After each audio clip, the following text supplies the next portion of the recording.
अस्सलाम वालेकुम नाज़रीन, बहुत ही जबरदस्त खबर लाया हूँ आपके लिए।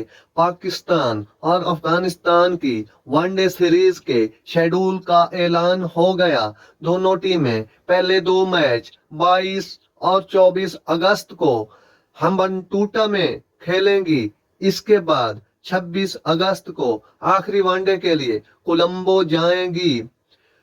अफगान क्रिकेट बोर्ड ने पाकिस्तान के खिलाफ वनडे सीरीज के शेड्यूल का ऐलान कर दिया। अफगानिस्तान क्रिकेट बोर्ड की जानिब से जारी करदा शेड्यूल के मुताबिक पाक अफगान सीरीज अगस्त में श्रीलंका के दो शहरों हम्बनटोटा और कोलंबो में खेली जाएगी। सीरीज का पहला वनडे मैच 22 अगस्त, दूसरा 24 और तीसरा मैच 26 अगस्त को खेला जाएगा। शेड्यूल के मुताबिक सीरीज के पहले दोनों मुकाबले हम्बनटोटा में होंगे और आखिरी मैच कोलंबो में खेला जाएगा।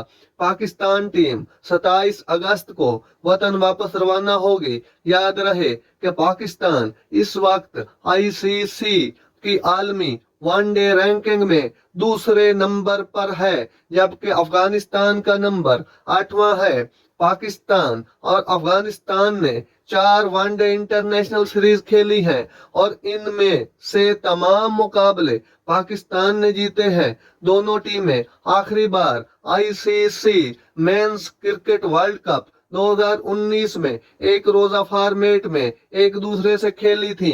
तो ये थी आज की जबरदस्त खबर जो मैंने आप तक पहुंचाई। अगर मेरा वीडियो अच्छा लगा हो तो मेरे चैनल को सब्सक्राइब जरूर कीजिएगा। शुक्रिया। अल्लाह हाफिज।